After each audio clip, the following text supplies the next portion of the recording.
कुछ ऐसा कर कमाल के तेरा हो जाऊं, कुछ ऐसा कर कमाल के तेरा हो जाऊं।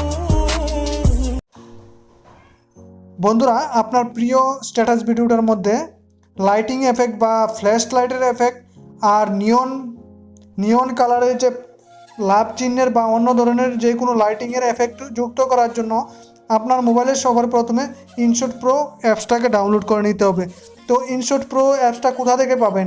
সবার প্রথমে আপনাকে ক্রোম ব্রাউজারের মধ্যে চলে যেতে হবে। ওইখানে ইনশট প্রো মোড অ্যাপে কি লিখে সার্চ করবেন আর ওইখান থেকে ডাউনলোড করে নেবেন ইনশট প্রো অ্যাপসটা। তো ইনশট প্রো অ্যাপসটাকে ডাউনলোড করে নেওয়ার পর আপনাকে সবার প্রথমে ইনশট প্রো অ্যাপসটাকে ওপেন করে নিতে হবে। আমি ওপেন করে নিচ্ছি, ওপেন করে নিলাম। ওপেন করে নেওয়ার পর এখানে ভিডিও লেখা আছে, ওইটার মধ্যে ক্লিক করবেন। ক্লিক করার পর এখানে নিউ যেই লেখাটা আছে ওইটার মধ্যে ক্লিক করে নেবেন। আমি করে নিচ্ছি। করে নেওয়ার পর আপনার প্রিয় যে স্ট্যাটাস ভিডিওটা আছে যেটার মধ্যে আপনি এই ধরনের এফেক্ট যুক্ত করতে চান ওই ভিডিওটাকে বেছে নেবেন। আর যদি এই ধরনের ভিডিও আপনারা বানাতে না পারেন তাহলে এই চ্যানেলের মধ্যে, আমার চ্যানেলের মধ্যে কীভাবে বানাতে হয় ট্রেন্ডিং স্ট্যাটাস ভিডিও, ওইটারও ভিডিও আছে, ওইখান থেকে দেখে নেবেন। আমি ডেসক্রিপশন বক্সের মধ্যে লিঙ্ক দিয়ে দেবো, ওইখান থেকেও দেখে নিতে পারবেন। তো ওইটাকে সিলেক্ট করে নেওয়ার পর এরকম ইন্টারফেস চলে আসবে। ইন্টারফেস চলে আসার পরে এখানে দেখুন একটা ফিল্টার বলে অপশান আছে। ফিল্টার অপশানটার মধ্যে ক্লিক করলাম। ক্লিক করার পর এখানে এফেক্টের মধ্যে ক্লিক করবেন। এফেক্টের মধ্যে ক্লিক করার পর এখানে দেখুন অনেক ধরনের এফেক্ট আছে, যে কোনো এফেক্ট আপনি যুক্ত করতে পারেন, কিন্তু আমি এখানে ফ্ল্যাশ লাইটের এফেক্টটাই দেখাচ্ছি। তো এখান থেকে ফ্ল্যাশ লাইটের এফেক্টটাকে খুঁজে নেবেন। আমি এখান থেকে ফ্ল্যাশ লাইটের এফেক্টটাকে খুঁজে নেবেন। আমি এখান থেকে ফ্ল্যাশ লাইটের এফেক্টটা খুঁজে নিলাম। এখানে ফ্ল্যাশ আছে, ওইটার মধ্যে ক্লিক করলাম। ক্লিক করার পর এখন আপনাদেরকে ক্লিক করার পর এখানে রাইট চিহ্নের মধ্যে ক্লিক করবেন। ক্লিক করার পর আপনি এখানে চালিয়ে দেখতে পারেন। দেখুন এখানে ওই লাইটিংয়ের এফেক্টটাকে দেখাচ্ছে খুব সুন্দরভাবে। তো ওইটাকে আপনি এখানে অ্যাড হয়ে গেছে। তারপরে আবার দেখাচ্ছি একটা জিনিস, আপনাকে নিয়ন এফেক্ট বা লাভ চিহ্নের যে এফেক্টটা ওইটাকে কীভাবে যুক্ত করবেন এই ভিডিওর মধ্যে।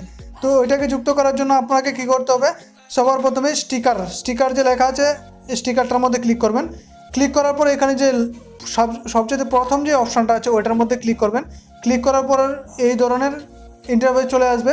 চলে আসার পর সবার প্রথমেই আপনি এই নিয়ন এফেক্টটা যে আছে ওইটার মধ্যে ক্লিক করবেন। ক্লিক করার পর আপনাকে ডাউনলোড করে নিতে হবে। এটাও ফ্রিতেই ডাউনলোড করতে পারবেন। তো খুব সহজে ফ্রিতে ডাউনলোড করে নেবেন। এখান থেকে অনেক ধরনের এফেক্ট আছে, যে কোনো আপনি ফ্রিওয়ালা ডাউনলোড করে নেবেন। ডাউনলোড করে নেওয়ার পর আবার এটার মধ্যে চলে আসবেন। চলে আসার পর এখানে দেখুন খুব সহজেই আমি স্টিকারের মধ্যে ক্লিক করার পর নিয়ন এফেক্টের ইয়েতে চলে যাব। দেখুন এখানে খুব সুন্দর সুন্দর নিয়ন এফেক্ট আছে। আমি লাভ চিহ্নের ইয়েটা দিয়ে দিলাম। এটাকে আপনি যেই জায়গাতে লাগাতে চান ওই জায়গাতেই লাগিয়ে নিতে পারেন, ছোটো বড় করতে পারেন। আবার যে কোনো এখানে দেখুন আরও আছে, ওইটাকেও আমি এইদিকে লাগিয়ে দিচ্ছি। দেখতে খুব সুন্দর লাগবে। যে কোনো জায়গাতে আপনি অ্যাডজাস্ট করে লাগিয়ে নিতে পারবেন। তো এখানে যে কোনো জায়গাতে আপনি যেই কোনো করে নিতে পারবেন। তো তারপরে আপনাকে কী করতে হবে, এখানে রাইট চিহ্নের মধ্যে ক্লিক করতে হবে। রাইট চিহ্নের মধ্যে ক্লিক করে এটাকে যদি আপনি ফার্স্ট থেকে শুরু করে লাস্ট পর্যন্ত করতে চান তাহলে এখানে টেনে পুরো ভিডিওটার মধ্যে দিয়ে দেবেন। আর যদি মনে করেন না পুরো ভিডিওটাতে দেবো না, অন্য শুধুমাত্র যতটুকু ইচ্ছা এতটুকুতে দেবেন, তাহলে করতে পারেন। তো এটাও সেম করে আপনার যতটুকু ইচ্ছা এতটুকু দিতে পারেন। যে কোনো আপনি দিয়ে খুব সহজেই এই ধরনের ভিডিও করে নিতে পারেন। তারপরে দেওয়ার পরে এখানে রাইট চিহ্নের মধ্যে ক্লিক করবেন। রাইট চিহ্নের মধ্যে ক্লিক করার পর আপনি চালিয়ে আবার দেখে নিতে পারেন। দেখুন এখানে কত সুন্দরভাবে দেখাচ্ছে, প্লাস লাইটিংয়ের এফেক্টও আছে। গান তো আপনি প্রথমেই দিয়ে নিয়েছেন। তো এরকম ইন্টারফেস চলে আসবে। তো এখানে সেভের মধ্যে ক্লিক করবেন। সেভের মধ্যে ক্লিক করার পর এখানে সেভ দেবেন। সেভ দেওয়ার পর এখানে যে কোনো একটা করে নেবেন। আমি 640pর মধ্যে ক্লিক করছি। আপনারা উপরের দিকগুলোতে দিলে আরও ভালো কোয়ালিটির হবে। আমি এটাকে সেভ করে নিচ্ছি। এখানে হয়ে গেল ডাউনলোড, সেভ হয়ে গেল। সেভ হওয়ার পর আপনারা খুব সহজে এখান থেকে বা আপনার ফেসবুক বা হোয়াটসঅ্যাপে স্ট্যাটাস ভিডিওর মধ্যে দিতে পারেন। তো সবার প্রথমে বলবো, সবার শেষে বলবো কথাটা, যদি আপনারা এই চ্যানেলে নতুন হয়ে থাকেন আর এই ধরনের ভিডিও পছন্দ করেন তাহলে অবশ্যই চ্যানেলটিকে সাবস্ক্রাইব করবেন। আর ভিডিওটা ভালো লাগলে একটা লাইক করবেন। ধন্যবাদ।